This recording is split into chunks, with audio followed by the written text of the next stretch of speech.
I imagine hope when I read an article about anal irrigation. So on one of my regular trips back to spinal injuries, back to the spinal injuries unit in Sheffield, I approached the specialist nurse there, David Ash, and I said to him, "What about it?" He was a bit nervous about it, and then I asked him why. Before I answered, I said, "I know your answer. You're afraid of autonomic dysreflexia. I know all about that, read all about it. I'm prepared to take the risk if you are. You want a guinea pig? Let's go."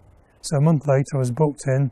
I always remember it. David was very patient with me, and it worked very, very well. I stayed in overnight. Next day I did it myself. It took me a couple of hours, but I realised it was a way forward. I kept trying and I couldn't use my hands properly. So after having been shown how to use it by the specialist nurse in the hospital, my next course of action was, well, where can I use it? Because I had a bedroom in a care home. I had no house anymore because of what happened, and they were still using the old-fashioned system and it wasn't working, and I knew what was possible. The next job was then when they went back to the nursing home to persuade the manager to convert basically a broom cupboard into a wet room, along the lines of he could use it for other people in there and he could teach his staff to do it and it would be cheaper for him and blah blah blah. But the hidden agenda game was me, I want to be able to use it. Every day is not the same. Some days I'll use more water, some days I'll use less water. Some days it takes longer. And with practical experience, you tend to find what works for the best. I've got quite a high level of spine injury, and I find it very, very effective.